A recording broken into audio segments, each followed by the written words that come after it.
All set. So it's 6:31 p.m. This meeting is called to order. Please stand up for this flag salute at a moment of silence. Dead, trapped in their homes, backed up and reporting. All of this in California tonight declared.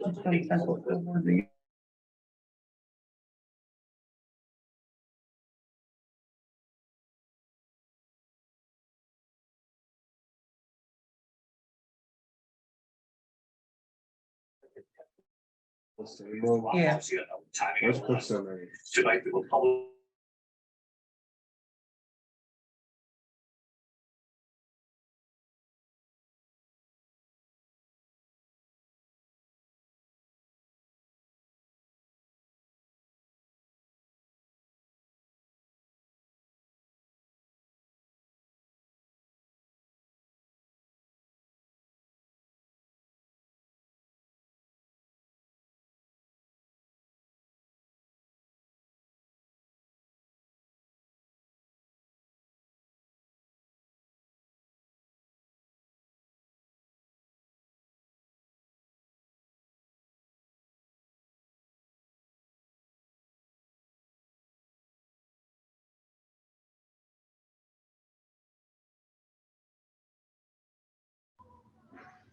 You guys are muted. I can't hear anything you're saying.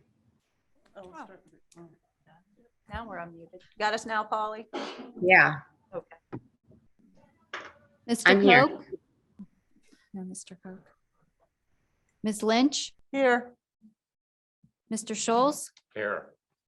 Mrs. Smith? Here. 7 members present. Thank you. First item up for tonight is the Sugar Valley Charter School Annual Reports. So as many of the board members are aware that every year in March, usually Mrs. Kennedy comes to us for an annual report from the Sugar Valley Rural Charter School. Mrs. Kennedy is the CEO there, and Brock Phillips is also accompanying. He is the curriculum director, I believe is the right title. And so they've been asked to present our items that are spelled out in the actual charter. As you're aware that there's a 5-year charter that's approved by the school district, and it was agreed upon with their last charter renewal that they would present annually. Mrs. Kennedy and I have agreed that if you have any questions for her, as you know, clarification of something that's on the screen or something of that nature, that you could go ahead and ask for those clarifications. But out of respect, if you have deeper questions about any of the information presented, that we would get her those questions in writing, and then she would be able to provide a response to the board.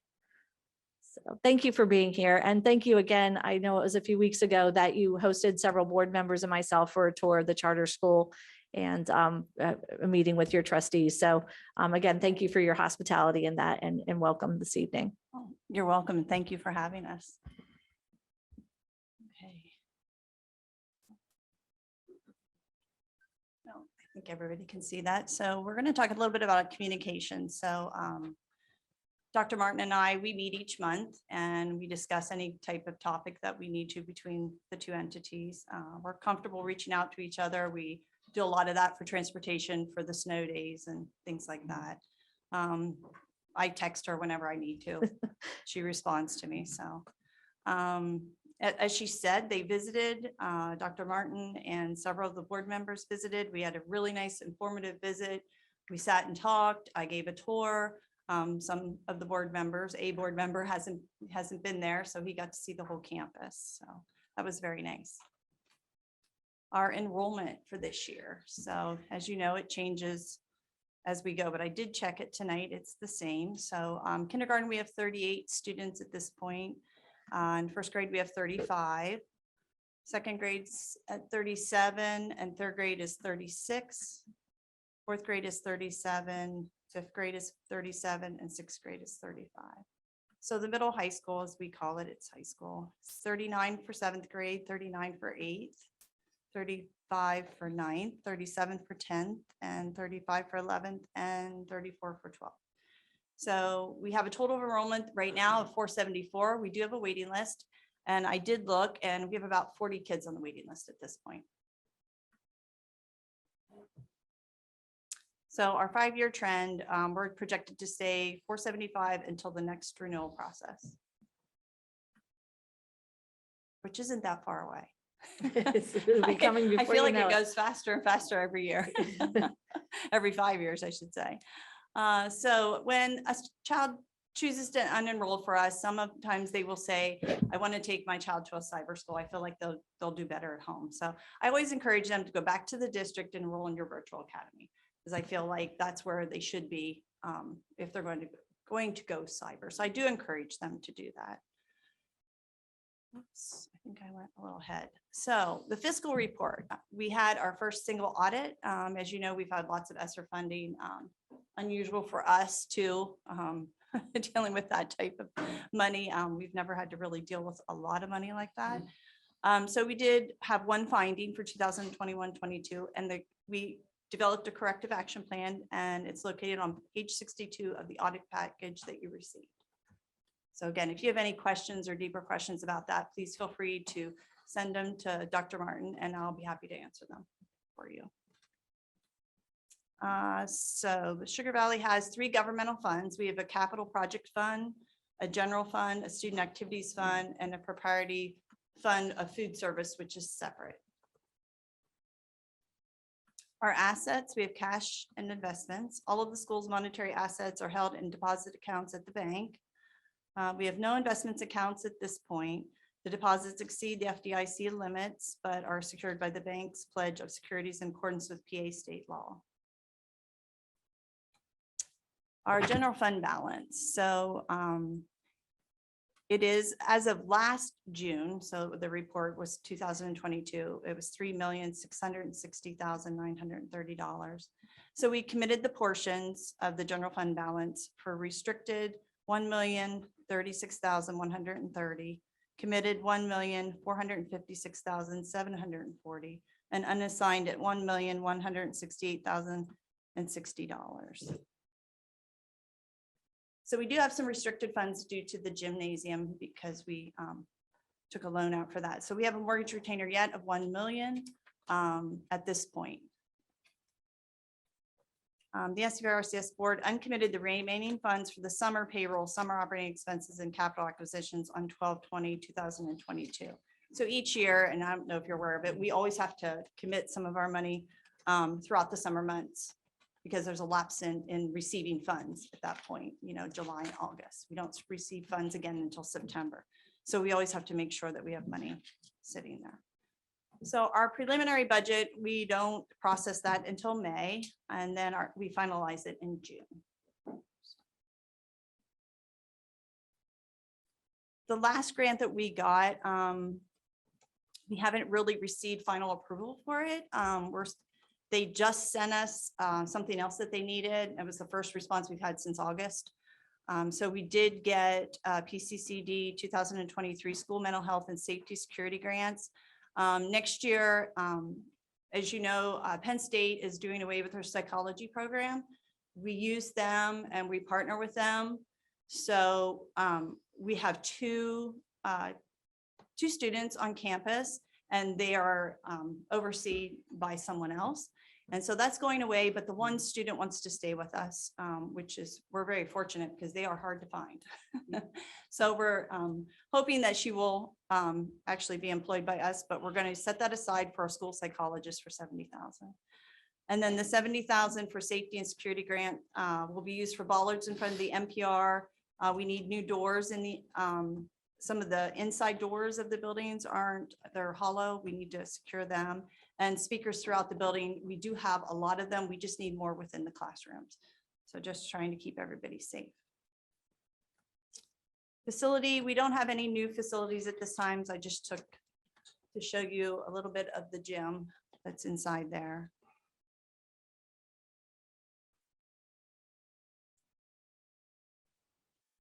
So Sugar Valley Rural Charter School, we were designated as an ATSI school in 2018. On February 10th, I was happy to receive a letter by PDE. And it stated very simply that due to your school's team's focus on continuous improvement and use of the evidence-based strategies in its school improvement plan, I'm pleased to inform you that Sugar Valley Rural Charter School has successfully exited the ATSI status. So I was really happy about that. The Bureau of Special Education Compliance Monitoring went very well, and that was the year before, and I did report on that to you. The final report had an action plan, so I wanted to let you know that they closed that on 6/17/2022. So everything was finalized for that. We go by our accuracy certification statement of average daily attendance, and that's through our CSIU program. And if that's the Central Susquehanna Intermediate Unit, we use their facilities, their programming. And for 2021-22, we had an average attendance of 90.81%. And our athlete count. I'm actually off by one here for the wrestling team because we had a female join at the last minute, and she had been practicing and things. I didn't really know if she was going to, but she's actually moving on to Hershey on Sunday. So Wonderful. we're very proud of her. But we have golf, we have volleyball, competitive cheer, varsity wrestling, baseball, softball, and the junior high wrestling. And you can see the counts there for them. So we had our first ever 2 wrestling student that went on for a little bit. So very proud of our teams. Intramural sports, we're having a big show of support for the girls volleyball in junior high. And that's about it for me. So I will let Mr. Phillips get ready.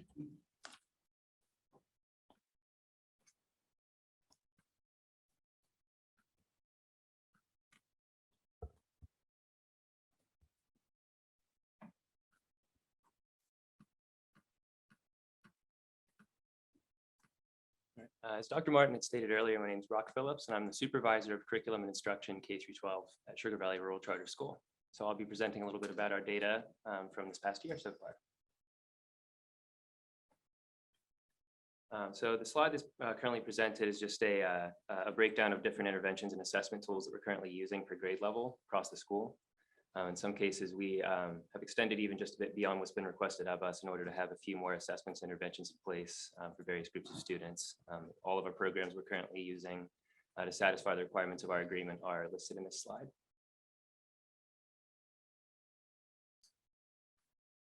Following, I've got a little bit of information about recent PSSAs and Keystones data.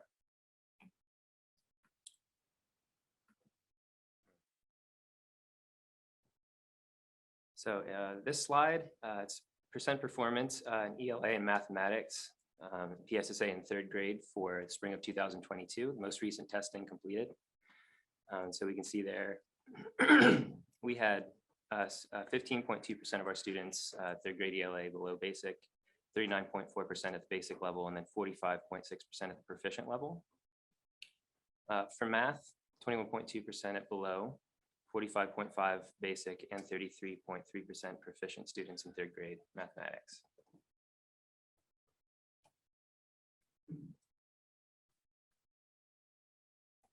Fourth grade, that grade level tests for science as well, and so that's why we see 3 bars here. ELA, 4th grade came at 31.4% below basic, 45.7 basic, and then 22% proficient. It's just that small leftover percentage in advanced. For mathematics, 28.6% at below basic, 48.6 at basic, 14.3% of students performing at proficient level, and 8.6% at advanced. And then at science at 4th grade, 14.3% below basic, 28.6% basic, 37.1% of our students are proficient, and 20% advanced in science. For 5th grade, and 33.3% of our students below basic in ELA at 5th grade, 50% basic at 5th grade ELA, and 16.7% proficient. For mathematics, 30% below basic, 53.3% at the basic level, and then 16.7% proficient. For our 6th graders, it's 6.5% scoring below basic, 48.4 at basic, and 45.2 for ELA proficient. For mathematics, 45.2% below basic, 38.7 basic, and 16.1% of our students at proficient levels. seventh graders, we had just a very small percent at below basic, 58.3% at the basic level, 36.1 proficient, and then again, about 2 students at the advanced level there. For mathematics, we had 58.38% of the students at the below basic level, 25% at basic, 11.1% proficient level, and then 5.6% at the advanced level. For 8th grade, the final tested year for PSSAs, once again, we see that we have science included. For ELA, we had 27.3% of our students performing at below basic levels, 51.5 at the basic level, 12.1% of those students at proficient, and 9.1% at advanced. Mathematics at 8th grade, we had 78.8% at below basic. We had 15.2% of our students performing at the basic level, and then 6.1% proficient. For science, 24.2% at the below basic level, 27.3% basic level, 36.4 at the proficient level, and 12.1% advanced in science in 8th grade. The following few slides are the Keystone exam scores. For the Algebra 1 Keystone exam, which is generally taken by students who are in the trigger course of Algebra 1, we had 30.5% students scoring in below basic, 58.1% basic, and then 10.5 with about a 10.5% proficient and about the 0.5% in advanced. For biology, we had 40.9% of our students at below basic, 50.5% at basic, and 7.5% at the proficient level, with just that marginal percent advanced. For the Keystone Literature exam, 28.1% of our students at the below basic level, 53.9% at the basic level, and 18% proficient in literature.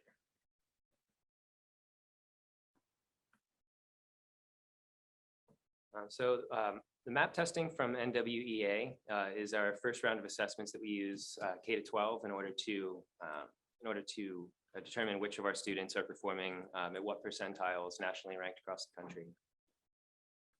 The first few slides just show projected proficiency for this year's PSSAs. So across grade levels 2 through 8 we see here, with 2 of course not being a tested grade level for PSSAs, but still included in the report.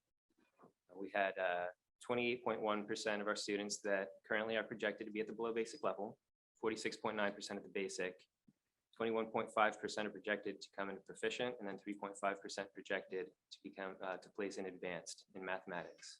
Of course, through the grades 2 through 8 there. For language arts, we're seeing only 8.2% of our students projected to be below basic, 39.3% projected to be at the basic level, 45.1% projected to be a proficient, and 7.4% projected to come in at the advanced level.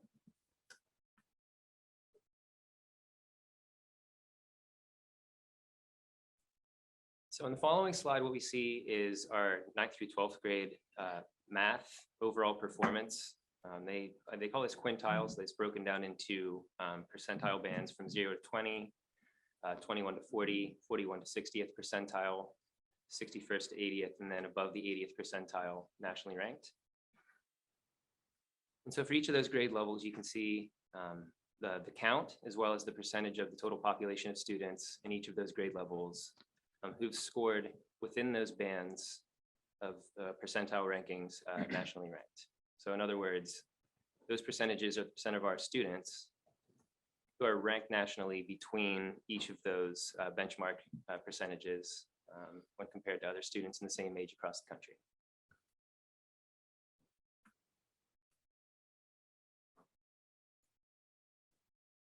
Following slide shows the same information for the reading assessment as well.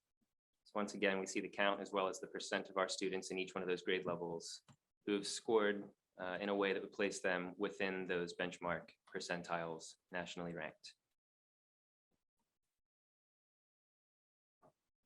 And the final of the 3 map tests that we administer with our students is the language test, which assesses a different set of skills from the reading test. You'll notice here that we don't have 12th grade included because NWEA does not publish grade level norms for 12th grade.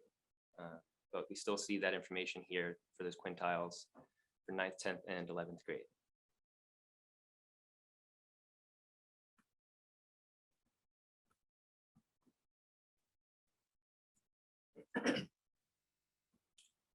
In the following number of slides, although there's a lot of information that's shown here, the slide that comes next summarizes this information a little bit more succinctly.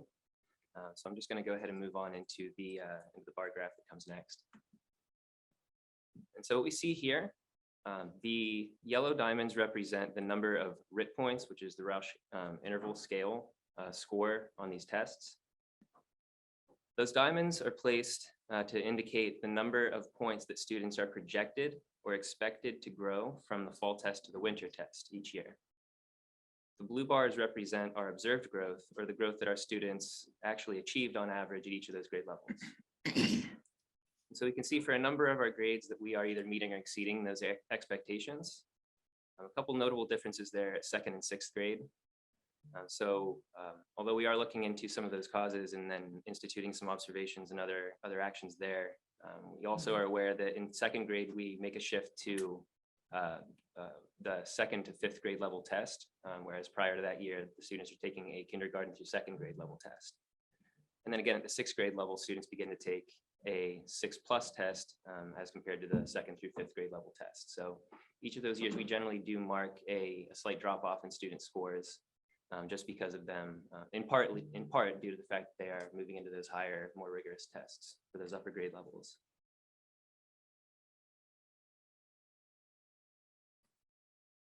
So again, the following slides, I'm sorry, that was for mathematics in that one. Moving a couple slides ahead into the reading, we can see that same bar graph is shown. So once again, in a few of our grade levels, we are meeting or exceeding those grade level norms that are projected for our students. In a number of cases, we're approaching those expectations. In a few cases, we are a bit shy there. Each year, we do note that we are moving more of our students to the point wherever they're meeting or exceeding that expected growth. So each year, as we're administering these and we are making corrections to our trajectory, we are noting that more of our students are meeting or exceeding those expectations.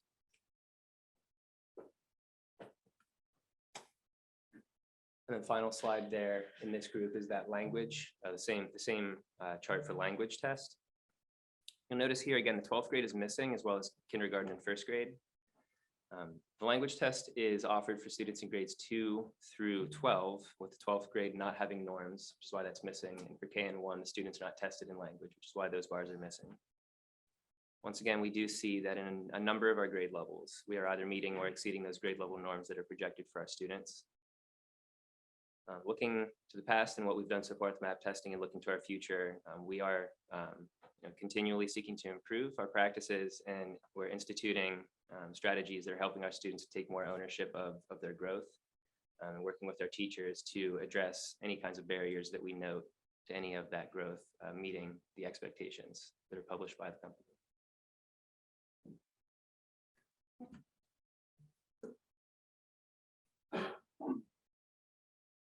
So in the next few slides, there's some information that comes from one of our intervention programs.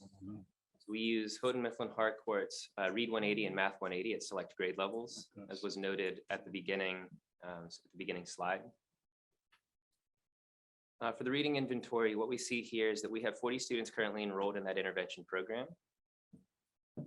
We use map testing as an initial screener. And then whenever students demonstrate with their percentile rankings from map testing that they are behind grade level, then we'll institute a secondary assessment in order to determine placement within this program, within this intervention program. And so we do see here, we have an average of 1 test taken for this reading inventory, which is how we determine placement for our students across all the 40 students that we've assessed so far this year. Looking through, we can see that we do have an average growth that shows some decreases. And so I'd just like to take a moment to explain that. So this year we have made some adjustments to the way that we're instituting that intervention program. Up to this point in time, we have sought to find time during regular instruction where we can kind of blend using this intervention program with regular education programs. This year we've made adjustments so that we're using alternate time slots within our schedule. So we're making other uses of some tutorial periods so that students are not missing any of the regular instruction that they are getting per grade level. And so because of this adjustment, halfway through the year, we're reassessing our students, and we have a number of students who had made significant gains from the beginning of the year and thus had tested out of the intervention. And so a lot of the data that's coming in at this point is showing, I guess, the average growth that's coming from students who had remained in that intervention because they had not made the gains, where a number of the students who had made the gains necessary to exit the intervention had not been tested a second time here. So that looks rather low, and that is quite in part due to the fact that we are looking to move our students upward and to move them back into more of the regular education program without the intervention in place.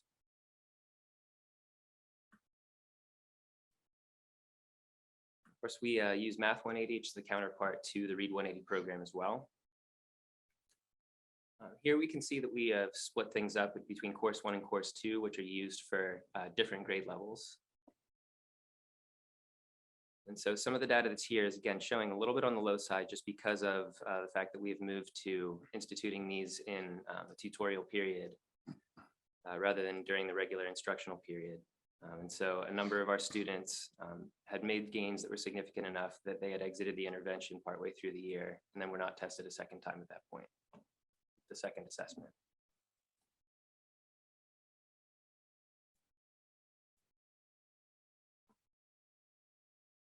So this year we made a change of course for the school-wide intervention program that we use to remediate skills and practice skills. Prior to this year, we had used the Study Island program that connected with our MAP testing scores and that created pathways for our students. After a number of years of not seeing the kinds of gains that we had expected or hoped for, we made the switch to IXL.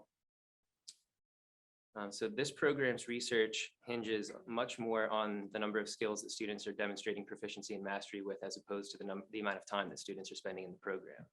So rather than incentivizing time spent, now we're incentivizing our students to complete or master, to complete skills and to show proficiency and mastery, which in our opinion is much more closely aligned to improved outcomes.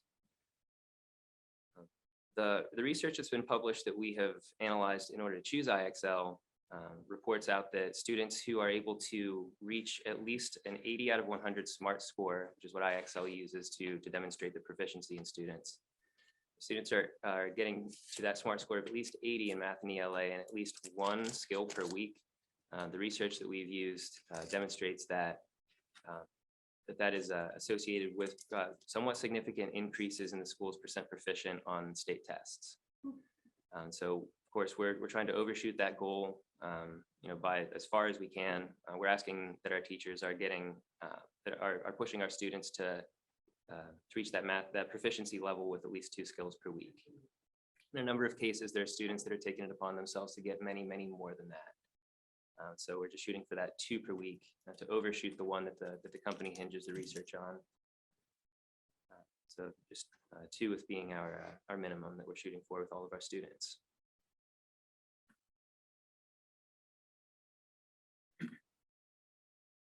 So in the next few slides, we have a second assessment for our grades K through 8, which is embedded into our curriculum that we've chosen. So Houghton Mifflin Harcourt has published Math in Focus, which is a Singapore math-based program. The structure of the program is designed to level the playing field for our students in a way that gives every learner the opportunity to get background knowledge and experiences, even if their experiences in life have not provided those for them up to that point in time. So they begin with a hands-on model, move to pictorial representations of mathematical concepts, and then into the abstract so students can reproduce those ideas and kind of explore and deal with those concepts independently of any kinds of manipulatives or other visuals. And so in the next few slides, some of the data that we've collected so far from beginning to mid-year benchmark assessments and what's called the growth measure. It's embedded within that curriculum. So looking at these graphs, it seems a little bit out of order if you think from left to right. So the beginning of the year information is on the right side, and then middle of the year is the information more toward the center. So comparing each of those bands, we can see, for example, here in kindergarten, that although we had no students that were placing in the far below and below level, kind of quintile groups here, we had 88.6% who began the year at the approaching grade level, band. And at this point, mid-year, we've assessed that only 17.5% of the students in kindergarten remain at that approaching grade level band. And we can see there, we started on level and above level at 8.6% and 2.9% of our students respectively. And now at mid-year, we're seeing 58.8% of those kindergartners on level with 23.5% above level. So significant gains in the math program at this point. For first grade, once again, we're seeing a pretty similar trend. So without going into explaining each of those, we can see that we're moving students up pretty significantly across those bands.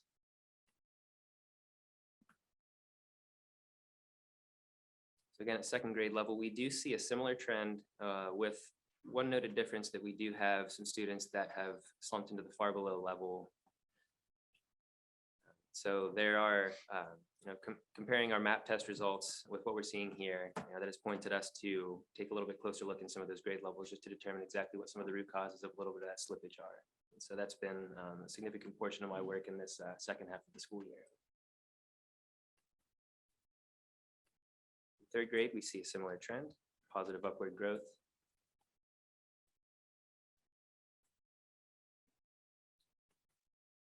In fourth grade, once again, we're seeing a number of our students that are moving up.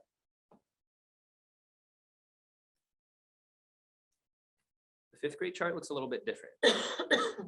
So with staff turnover at the fifth grade level, I spent a significant amount of my time mid-year supporting those grade levels and ensuring the continuity of education for those students.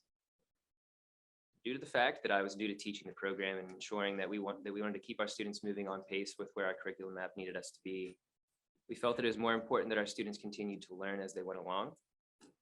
We have the beginning of the year data that's shown there, and the other two charts that I've included refer back to the MAP testing information for each of those quintiles that I had mentioned earlier, from the beginning of the year in the fall to the winter.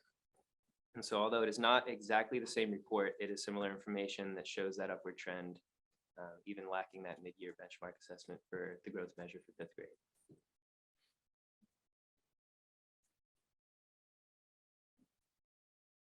For our sixth grade, we do see once again that upward trend, our students beginning a little bit lower in these bands and then in mid-year moving higher up.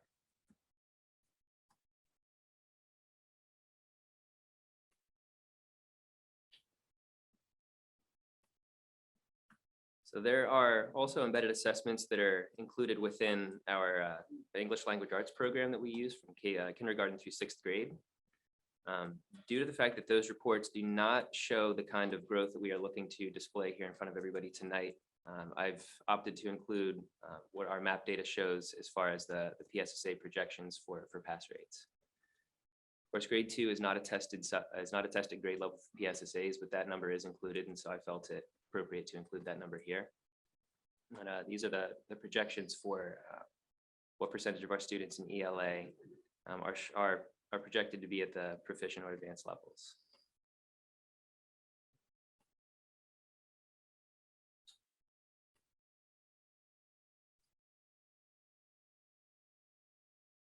So the following slide then shows a little bit of information for our K through 6 ELA intervention program Success Maker. And so in these charts, what we're seeing here is that across the 34 students that are receiving this tier 2 intervention, this tier 3 intervention, across all the students, we're seeing the assigned course level or grade level equivalent is the 4.24, so fourth grade in 1/4. Current course level at 3.71 after having added some students throughout the first half of the year to the program. Initial placement level shown is 3.41, so almost midway through third grade with a gain of 0.3 across all students who receive this intervention program. The chart at the bottom shows a little more information about the student,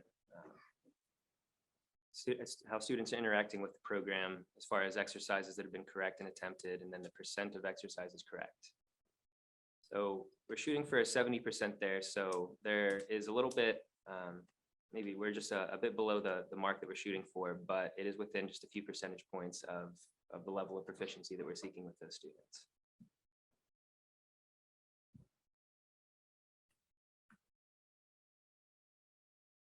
Another assessment that we're using for our students for ELA, for English Language Arts, is DIBELS, now owned by Amplify Education. And with the 8th edition, that subtends kindergarten through 8th grade. The data that we're going to see next only goes to 6th grade because the 7th and 8th grade assessments are conducted outside of technological means, and so those are paper-based. For grades kindergarten and first, we can see here from the beginning of year, or BOY, bar graph, to mid-year MOY. We once again see this upward trend where many of our students are moving up through those different proficiency bands. First grade is somewhat similar, with the note that we do have one further student who has moved into that the lowest band that's shown there in red.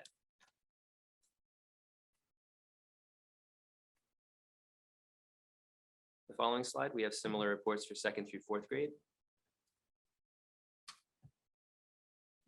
So in each case, we are expanding the number of students that are scoring in those upper ranges. In 2nd grade, we are decreasing that low end as well, with 3rd and 4th grade having an additional student and the 3 students respectively that are moving into that lower achievement band.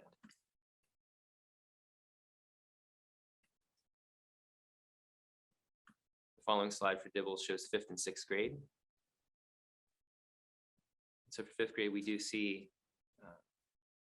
an upward trend for the most part here.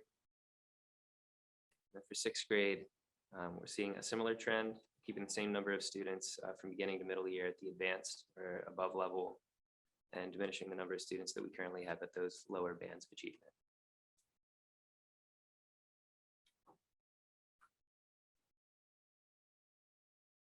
So in order to address Act 158, which is the state graduation requirements, we've instituted using the Smart Futures program, which is a Pennsylvania-based company out of Pittsburgh.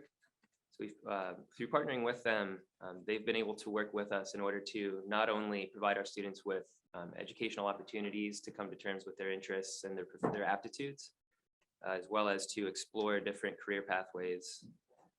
They've also worked with us to develop extra modules that we've put into our students' profiles as well in the program.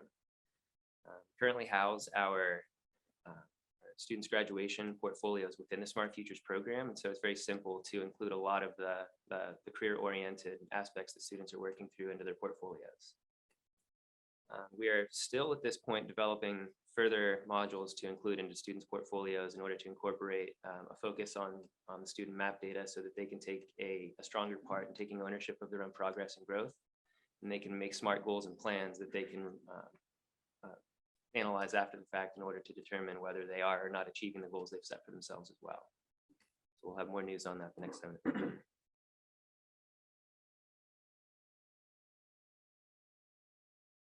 We are also instituting the career readiness course for all of our 11th graders. And it's a 1-semester course that every 11th grader completes during that 11th grade year. The teacher of that course walks students through a number of modules in his curriculum where students are getting more or less the authentic experience that we're hoping for as far as what an interview is going to look like, as far as professional attire, professional conduct. They're exploring personal aptitudes and interests, just exploring different career pathways, learning habits and behaviors in order to achieve and maintain employment, and then identifying coursework and training that can help them achieve the goals that they're setting for themselves, both through Smart Futures and the course itself.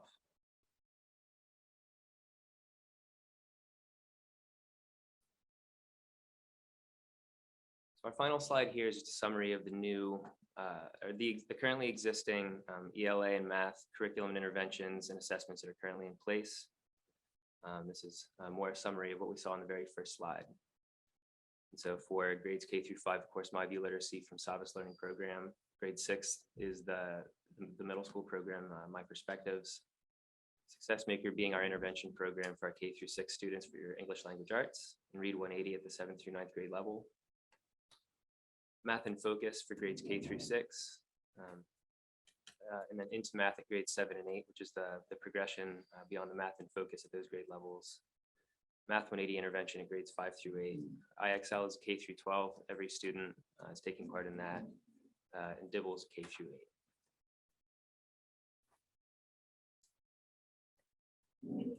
clarifications needed from the board members. Could you discuss what you would see as the root causes for some of those students at the lower end? Because there are some numbers there that are concerning, There are. And so at this even anecdotally. even anecdotally. So there are a number of factors that impact the student's trajectory. Of course, taking a look at what's happening instructionally in the classes, making sure that all the needs of students are met. We know that we are battling some truancy issues with some of the students that are kind of dropping off. And so the number, one of the major predictors of student success is being in school. And so of course, that's a very difficult challenge that all schools face. For a number of those students who are not showing the kinds of gains, we're just not having that time at task in class that we hope that we would see. There are other factors that we're measuring at this point, and then of course my research and observations are ongoing. So there's always more to find. Those are some of the patterns that we're seeing in some of our students who are not meeting the kinds of gains that we're hoping for with them. So definite challenges there, but we continue to work with our families in order to try to get our students where they need to be so that they can make the gains and growth that we know that they can achieve. Would you see some of those students, can you correspond to anything like socioeconomic status or what's going on at home or, what? Is of course the case that students who are facing issues beyond what we necessarily have control over in classrooms, those certainly have an impact on a student's ability to receive the education to the best of their abilities and the best of our abilities to deliver it. So those are certainly things that are impacting some students.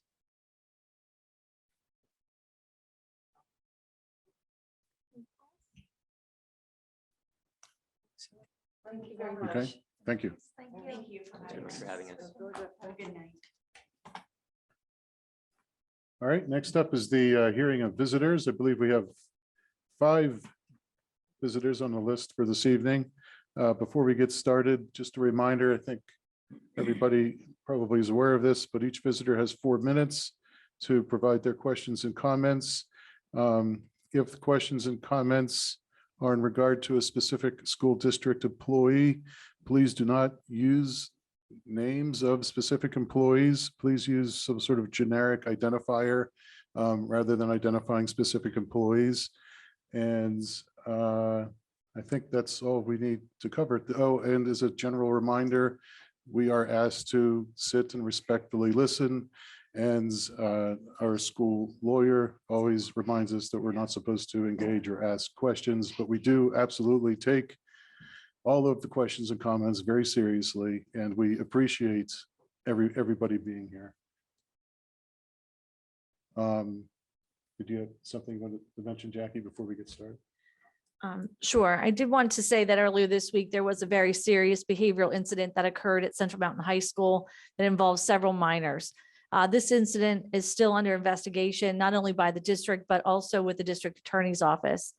To be respectful to students and their families, and because of the ongoing investigations, we will not be making any additional statements about the incident at this time. Okay, I think first up is Michelle Whitney.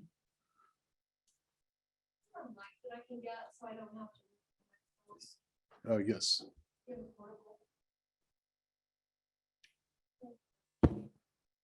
Have myself all laid out back here. My name is Michelle Whitney. I'm the founder of the Clinton County Watchdog Group along with Michael Bremick. I'm going to read something from him that he wrote today. And this is posted on our site. It says, "The facts. The mission of the public schools is to educate our students and children. For many years, KCSD ranks near the bottom in our state in academic achievement. Boy, if this is not true. Number 45 is State College. Number 213 is Jersey Shore. Number 472 is Bucktail. Number 475 is Central Mountain. And at the bottom of the barrel, with just a little over 600 schools in this computation, is number 507, Sugar Valley Rural Charter School. Moreover, KCSD cannot keep the students safe and does not have the will and leadership to do so. This is true as well. This information comes from the Safe Schools Report from the Pennsylvania Department of Education. State College Area High School, with a population, this is the entire district, of 6,776 students, had 47 incidents. 7 of those were fights.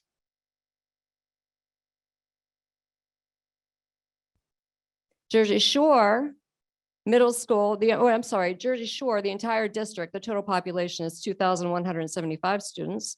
Incidents they had was 127. They had 1 fight.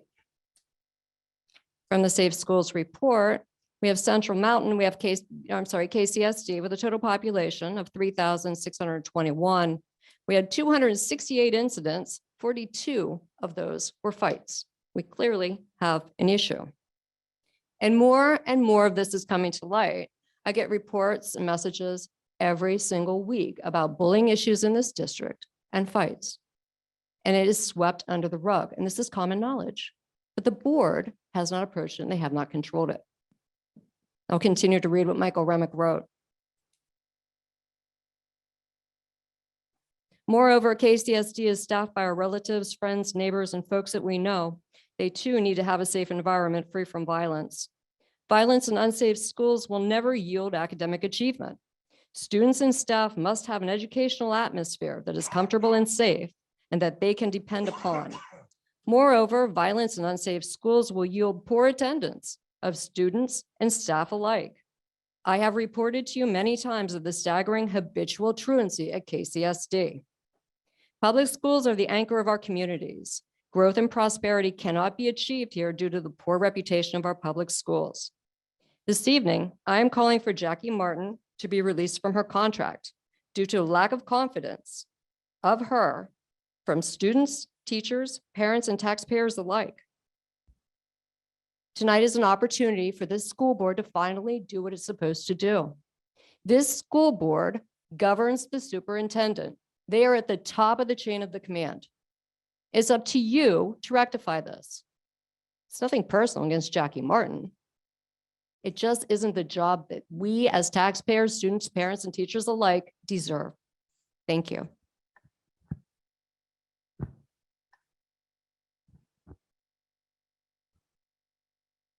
All right, next up is Brandon.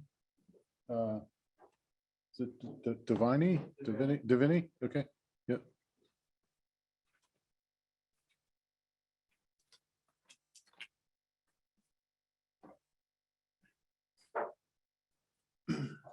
My name is Brandon Devaney, and I'm a parent to 3 kids in this school district. I'm here today to talk about concerns for student safety. Our daughter was recently attacked, brutally beaten during school hours between classes in the girls' restroom.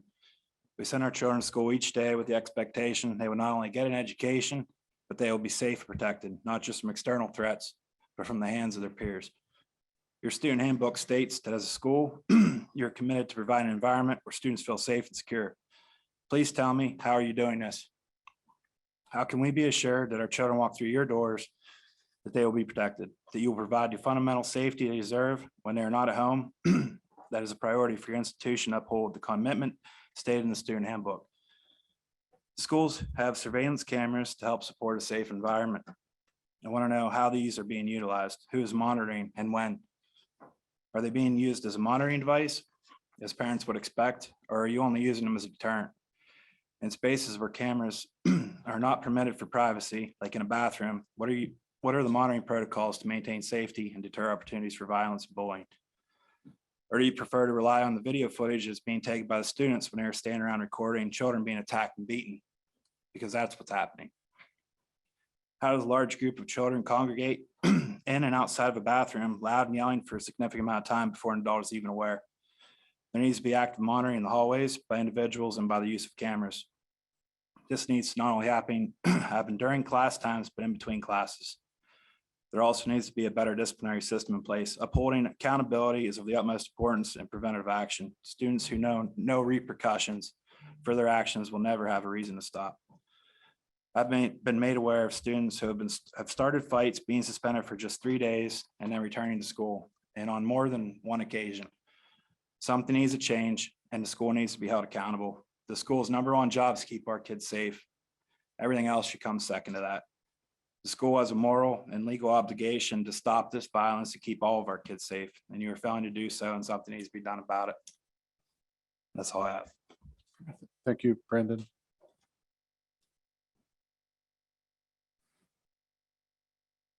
Next is Sharon Wagner.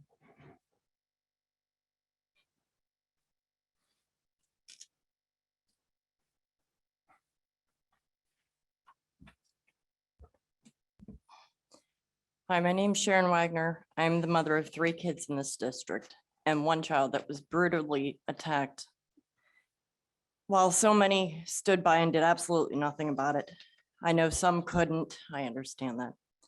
While I have a lot to say about what happened, I'm not here to discuss this. I want to address the lack of safety and discipline in the schools. When we send our kids to this school, we count on you guys to protect them, to keep them safe. School district website states, quote, "The safety and welfare of students is the primary concern of this district." Is it? They're not safe. My daughter was definitely not kept safe. According to your website, you have cameras, you've provided training for your staff, and you also have an incident command team. None of this prevented my daughter from being hurt or attacked or beaten for several minutes with no intervention. This is the 2nd time this year it has happened to my daughter. It has happened to so many other children as well. Our kids should not be afraid to go to class. They should not be afraid to walk in halls or go to the bathroom. There are kids that do not use the bathrooms for this reason. That shouldn't happen. What is being done to prevent this from happening again is what my question is. The cameras they need to be utilized not after the incident, but during and before, as a preventative measure from this ever happening again. Staff should not be placed in the hallways after the incident happens, but before this happens again.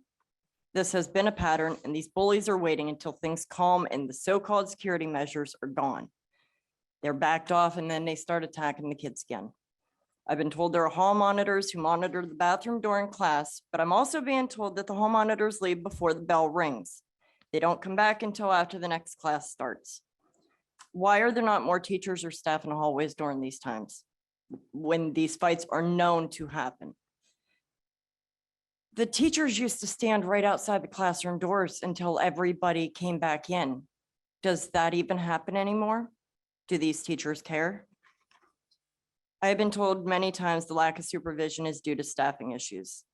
I myself, as several others I have talked to, have applied at this district and have not even gotten a phone call. I want to know how you're going to keep our kids safe and what your plan is to prevent this from happening again. I mean, how do we as parents assure our children they're safe when they come through these doors? Oh my God. Thank you.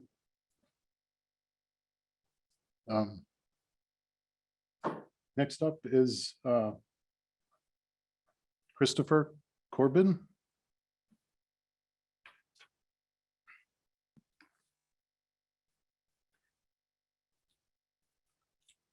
Good evening, ladies and gentlemen of the school board.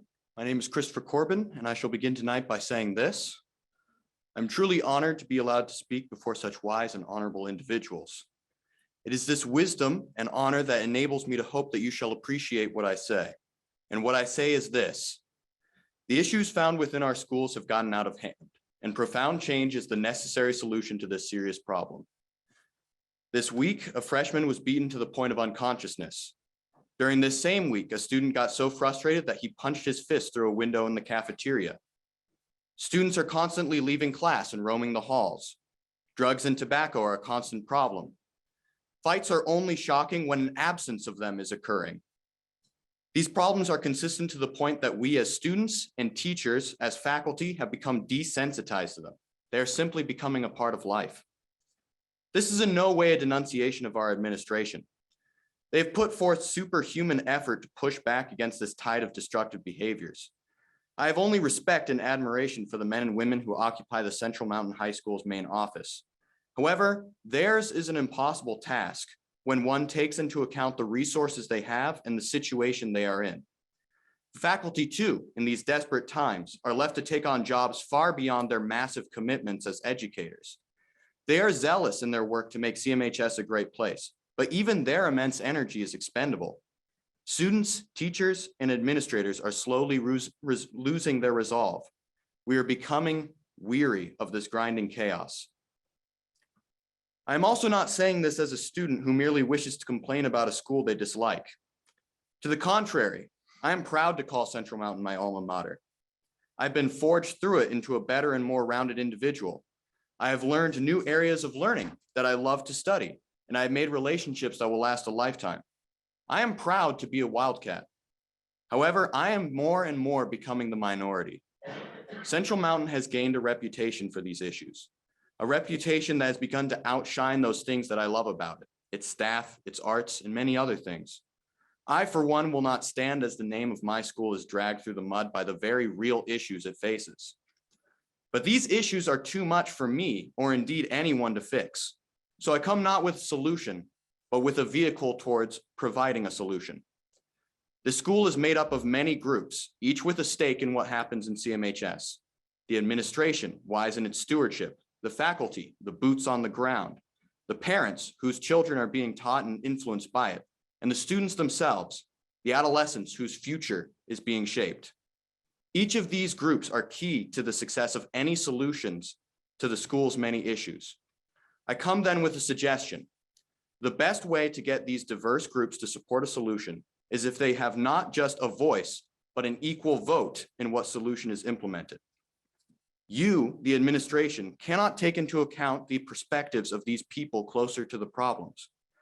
Teachers are the means through which a solution will take place. Parents are the backbone of the school community, and the students are the ones to whom these changes will take place. Tyranny without the approval of the masses is simply tyranny. Tyranny with the consent of the people is security, and we must have a more secure learning environment, but that requires giving up freedoms, in a word, tyranny.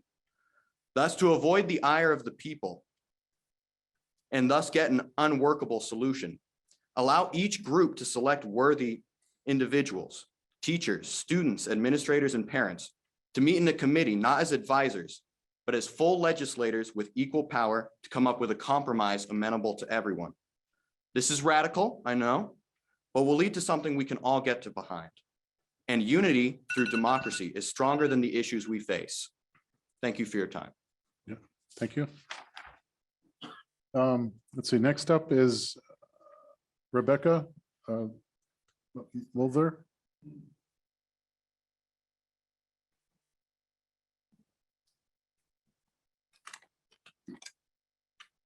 Good evening. My name is Rebecca Muthler, and I am currently a senior here at Central Mountain High School. I spoke at the board meeting on February 2nd, and during that speech, I raised some safety concerns. These concerns mostly had to deal with bathroom incidences, such as fights and drugs. Now it has been a month after I made that speech, and yet more violent instances have occurred. For example, a physical fight that occurred at the beginning of this week in the girls' restroom had horrific consequences. The girl that was beaten was lucky she wasn't killed. If it was not for the teachers that took action to break up the violence, the situation could have ended much differently. The teachers in the Central Mountain High School building are working as hard as they can to monitor the bathrooms and keep everyone safe. Unfortunately, however hard the teachers work, they are still understaffed and cannot keep up. There are several teachers that leave their classes unattended during the period change and even at the beginning of class so that he or she can monitor the restrooms. This is a liability issue to leave the classroom full of students unattended, not to mention the fact it shouldn't even be the teacher's responsibility to watch over the restrooms. The high school needs more security and needs to have police monitor the restrooms during class and during each block change. We also need to hire more guidance counselors and offer more support for mental health.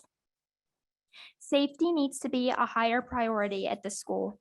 We cannot afford to sweep all of this violence under the rug.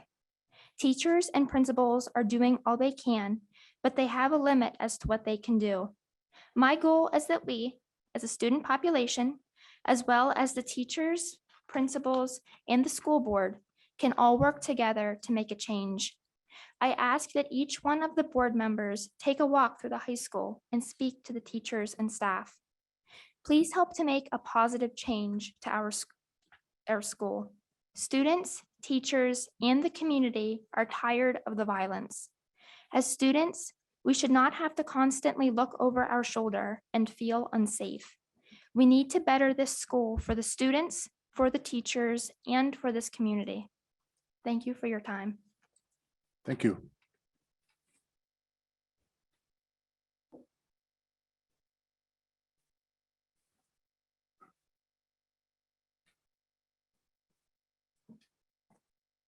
Pausing for just a moment here, and we will move on to the next item on the agenda. The superintendent's reports, and thank you, everybody, for coming here this evening. We encourage all of you to continue doing that. We like to hear this information. We need to hear this information. And we have been moving fast. We will continue to move as fast as we can in regard to the school safety. There are a lot of us, a lot of people involved, and yeah, I hope that we can move fast enough. So next up on the list is the superintendent's report. Thank you. We still have several students who are competing in postseason activities. We wish them well. We know we have some wrestlers down at Hershey with some girls wrestlers continuing their quest too. We have a boys basketball team that's in the first round of the state playoffs. And I'm not sure if our swimmers are still going or if they wrapped up or not, but we'll be able to maybe bring back next month a full list of the accomplishments from the winter season, because all of our students athletes have been doing a great job with that. Our Liberty Curtain facility project is moving along. We do have a meeting set tentatively right now for April 11th. I'm going to send more information about that in the next week as those details are firmed up. I believe that will be at the Liberty Curtain Elementary School, and we'll be sharing where we're at so far with the conceptual design of the project. On Wednesday, Leadership Center County visited our school district, and they received a tour from several of our career and technology students, and they were also treated to lunch with our culinary arts students. And I know that some of those folks are here again tonight, so thank you for being here. Last month, I talked about, or I think maybe in January, the Department of Energy announced a 2022 funding opportunity. It was announced in 2022. It's energy improvements for public school facilities through the bipartisan infrastructure law, Renew America's Schools. In summary, this grant for Keystone Central we would seek to receive up to $15 million in grant funding for a solar project combined with an HVAC replacement at Central Mountain High School. The solar project would be at 3 locations in the district. The total estimated cost of this project would be $17 million. And again, as I said, we'd be seeking to get $15 million to offset that project. And then the potential for the district to save with the solar project an additional up to $22 million in energy expenses across the following 30 years.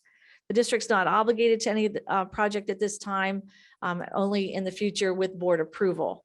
However, many of the board members and the facility committee will be happy to know that our concept paper was accepted, and it was encouraged to move forward for the full application. And it's my understanding that there were 6 different school districts in Pennsylvania who put in for this very competitive grant, and only 3 have been asked to move forward. So it was pretty good news on our part. And the name of that project is Promoting STEM Literacy to Rural School Students Through Renewable Energy Technology. So the full application is due in April, and I'll be working again with the engineer from McClure to get all of those application pieces submitted by the deadline. And that is all I have for this evening. Okay. Under committee reports, I believe the policy committee is the only committee that met since the last time. Wayne, would you like to give an update? Yeah, can you hear me? Yes, We met yesterday. We intend to submit approximately 9 new policies at the April meeting for first read. And you notice on tonight's agenda, there are 3 policies on second read to be adopted, become permanent policies. Thank you. thank you. Mr. President, I'd like to move the entire agenda with the exception of M1 and M2. And if anyone else has anything else they would like pulled. Okay, anybody else? We have a second? Just a sec. Jeff? I think we need to also pull N1. Because that was not on the agenda from the work session. N1? Yes. Okay. So I have M1, M2, and N1. Anything else? I need to pull G1.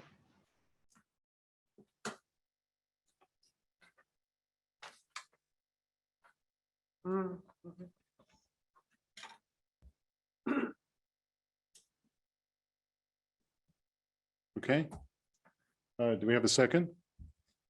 I'll second it. Okay, vote. Mr. Johnston, Yes. Mr. Knopf, Yes. Mr. Coke, Yes. Ms. Lynch, Yes. Mr. Scholes, Yes. Mrs. Smith, Yes. Mr. Dietrich, Yes, Mrs. Donahue, Yes. 8 yes votes, motion passes.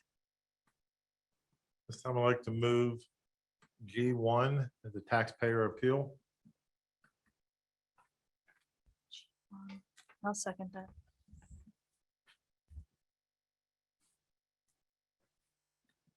Mr. Knopf, Yes. Mr. Coke, Yes. Ms. Lynch, Yes. Mr. Scholes, Yes. Mrs. Smith, Yes. Mr. Dietrich, yes, Mrs. Donahue, I abstain. and Mr. Johnson. Yes. 7 yes votes and 1 abstention, motion passes. At this time, I'd like to move M1, the ACCE contract 2227. okay, and just a couple words in regard to that. There will be a press release later this evening, an official press release. In general terms, the teachers union has voted to approve the contract. And that is the reason is on the agenda for this evening. Other questions, comments? In a second. Okay, second, I'll second it. okay. Vote, I have a comment. yep, okay, I'd like to take this opportunity to thank the personnel committee that spent a lot of nights and long time working on this contract, and thank the association for working together and coming up with a contract that's good for everybody. Mr. Coke, Yes. Ms. Lynch, Yes. Mr. Scholes, Yes. Mrs. Smith, Yes. Mr. Dietrich, yes, Mrs. Donahue, Yes. Mr. Johnston, Yes. and Mr. Knopf. Yes. 8 yes votes, motion passes. I'd like to move M2, it's an MOU with the PSP Rockview. This is just a formality to have the state police from Rockview come down to Liberty Curtin School. If something needs, or something's needed, or something happens there. Mark, this is just for clarification. We have MOUs with all of the law enforcement agencies, and with Rockview, every time someone changes a position there, they send us for an update. So multiple times a year, we end up approving this one because of the name change, and it's at their request, but the content never changes. So I'll second that. Ms. Lynch, Yes. Mr. Scholes, Yes. Mrs. Smith, Yes. Mr. Dietrich, Yes, Mrs. Donahue, Yes, Mr. Johnston, Yes. Mr. Knopf, Yes, Mr. Coe. yes, 8 yes votes, motion pass. at this time, I'd like to move N1, International Student Exchange. I'll sec, Go ahead. Joe. I'll second it. This was not on last week's work session agenda. I know that it came forward. It was from Mark earlier this week, and we were asked to consider this. I know in the past, the board has been very supportive of anytime we could have a student exchange program because of how much our students learn at the same time while we're hosting someone else. And we ask if you would consider it this evening. It does permit the family who's interested in being the host family to move forward with their preparations in a timely manner. But if you're not comfortable and you want to wait until next month, the delay would really, the result would be that they would be behind the timeline for getting preparations ready. I know this is be for next school year, correct? Yes. Mr. Scholes, Yes. Mrs. Smith, Yes. Mr. Dietrich, yes, Mrs. Donahue, yes, Mr. Johnston, Yes. Mr. Knopf, Yes, Mr. Coe, yes, Ms. Lynch. Yes. 8 yes votes, motion passed.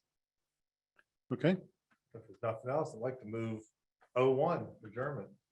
all right, second. Asa? All right, Polly, here's your chance. I'll second it. Okay, all right, 7:42 PM, the meeting is adjourned.